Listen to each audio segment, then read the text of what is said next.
Hey guys, what's going on? Rounded Tiktak here, and number one, I really suggest you watch this video to its fullest. I didn't really make an order for anything, but there are a lot of cool little tips and tricks in this advanced guide. I wanted to make it because I know people are still struggling and having a hard time, and I want to do my best to help you. You only really realize some of these little tips and tricks if you've done it 100 times, so I just wanted to bring that to you. But again, it's not in any order really. I just threw them together. They're all fantastic little tips and tricks, like DRIGHTCORE is better than SUNBEAM. Check out the video, Advanced Tips and Tricks. Here we go.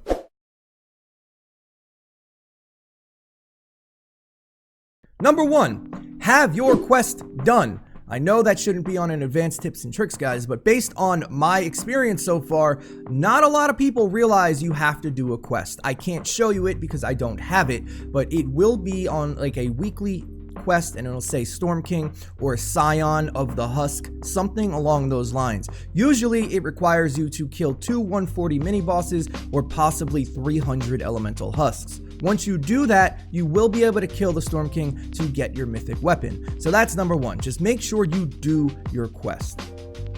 If you don't have Lynx or whoever you may be trying to play as, you can always try these base builds. Everything is available in-game right now. Colonel Wildcat with Preemptive Strike, the hero to get Preemptive Strike is available right now, allows you to Warcry much more often.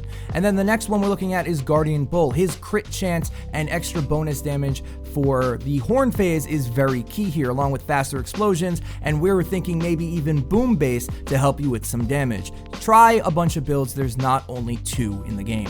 Number 3, depending on what kind of group you're running, if it's just a normal group that hasn't done it many times or you're struggling, a lot of the issues come from not focusing down the mini boss. The crystals, in fact, are secondary to the mini boss. If you're running in a non-complete organized group, the mini boss is 100% more important, and depending on what character you're playing within the fight, it may be your job to get him down. Usually what I'm doing while we play carries is there are 3 people focusing the mini boss while 1 strictly focuses the crystals.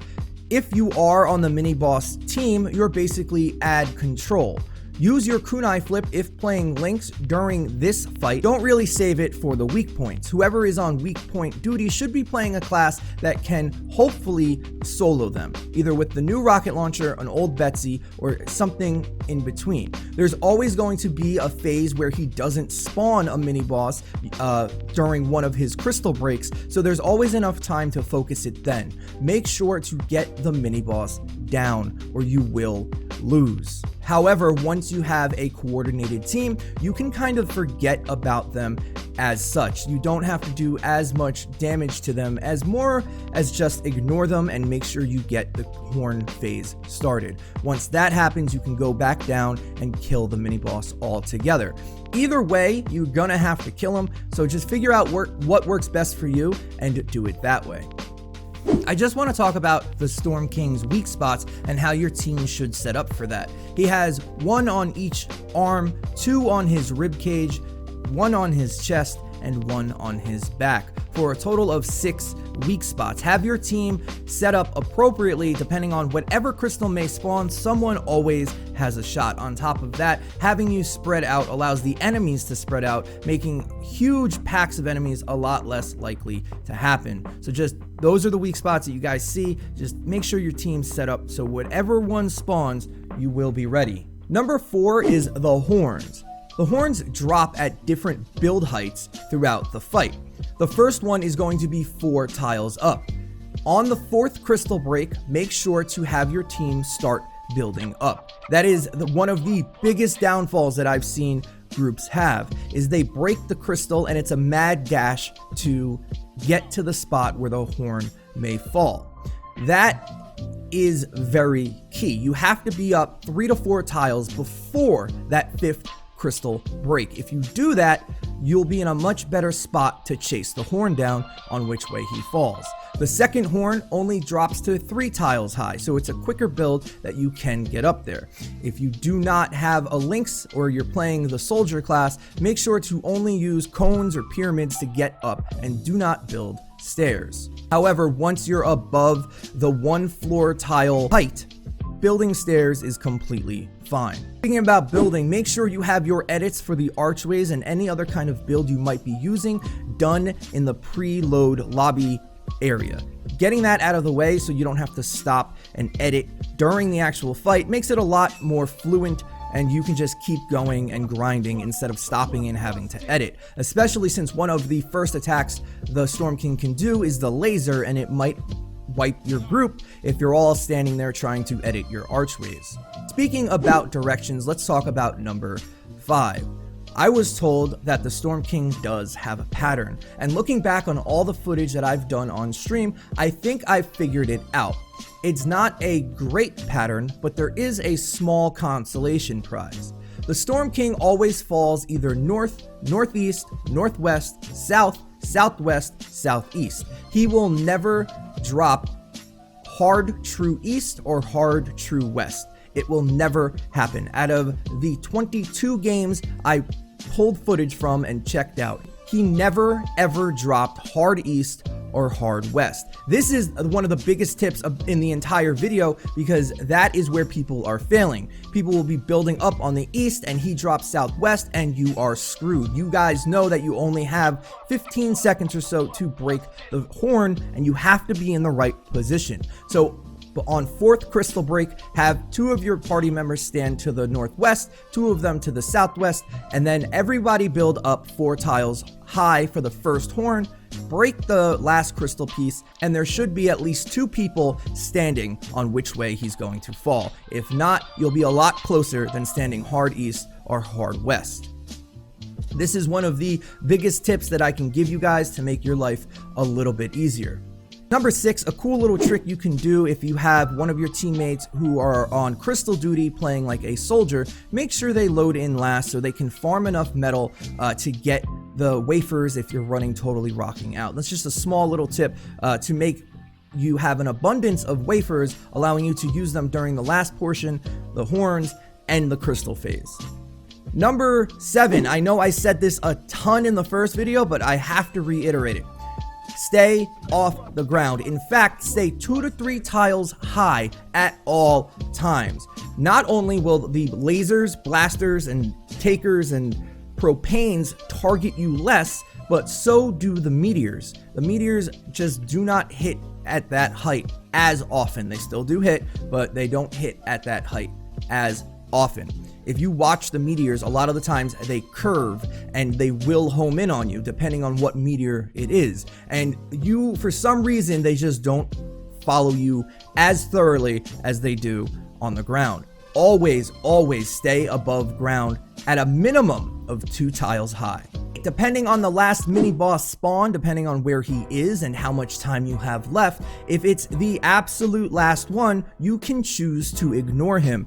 Break the last crystal, build up, break his horn, and just DPS down the boss as is. If any character is using kunai flip, the boss usually will be dead before you hit the ground, or at least with very little health. So if you're confident in your group and you want to do it just slightly faster, on the 4th crystal break, if a mini boss spawns, just break the 5th crystal and kill the Storm King and forget about the mini boss. Again, number 9, I'm going to mention campfires here. Have them set on your trap wheel, so if you push whatever button you have assigned to drop a trap, it's always on your campfire. Wherever you land, wherever you may be jumping to, drop some, not even for you, but for your teammates. Having healing over time throughout the map will be beneficial to you. If you build them on the ground floor, the only thing that will break them are the spawns, and having them up more often is always better. However, please know that the max healing received from campfires is 2, so you cannot, or there's no point in building like 4 or 5 campfires. 2 is more than enough. Another thing, number 10, is span archways as much as you can. Get as many points of contact throughout the map as possible. I've lost many times because I built up on a 1x1 and a propane came and detonated himself and crashed my build. Have as many points of contact as humanly possible. Number 11, a quick tip. If you've done it before, some mythic weapons are the best in the game. That means if you have the hammer, the sword, or the rocket launcher, using these weapons for the fight is definitely beneficial for you. 11.5, this is a big one, guys. Pay attention. DRIGHTCORE is greater than SUNBEAM if we're talking strictly about the horns. If you want to make a weapon set specifically for the Storm King, DRIGHTCORE on your melee weapon is the way to go. The horns are considered elemental damage, and that does not get affected by SUNBEAM or DRIGHTCORE. DRIGHTCORE will swing faster, allowing you to add over 1,000 damage to the total horn phase. So if you are making a weapon set specifically for the Storm King, maybe all rolled physical, then you definitely, for your melee weapon, want to go DRIGHTCORE. If you are using a soldier, make sure to have some sort of mobility item equipped. Whether that's a Spectral Blade or a Guardian's Will is depending on what you have, but being able to jump around off your build, save your life from fall damage, and also get into somebody else's build that may be across from you is life-saving. If you think you're confident enough to use the two-gun method and don't mind switching weapons throughout the fight, then you should do that, especially if you are the DPS for the crystals. Having two old Betsies or two bundle buses equipped and being able to shoot once, switch, shoot once, switch, basically the two-pump method from Season 3 of Battle Royale, you'll be able to do more than enough DPS to break the crystals in 1 or 2 phases. It's tough to do, there's a lot going on, but if you're confident enough in being able to do so, feel free. And one of the last little tips we're going to have here is use the Kunai Storm on the mini bosses. If there is a 3 links 1 soldier party, the links are usually taking care of the mini bosses. The reason that is because some of the mini bosses have vortex and will end up pulling you in. It does not affect you during Kunai Storm, so you're allowed to just sit there and kill them. But use your Kunai Storm during the mini bosses. Don't worry too much about the crystals. If you don't have a mini boss wrecking your face and you just have everybody focus the crystals, you'll have a much easier time. And the last little thing about that is make sure you do not Kunai flip towards the edge of the storm. The storm will move in and it can hurt you very badly, so you have to be careful of where exactly you're positioning. The last little thing I'm going to say, guys, is there's always some RNG involved, depending on what kind of modifiers are on the mini bosses that spawn, depending on where they spawn, depending if you get faked out or not by the Storm King dropping. All of these things always encounter some RNG. You might build up and a propane detonates and crashes your build.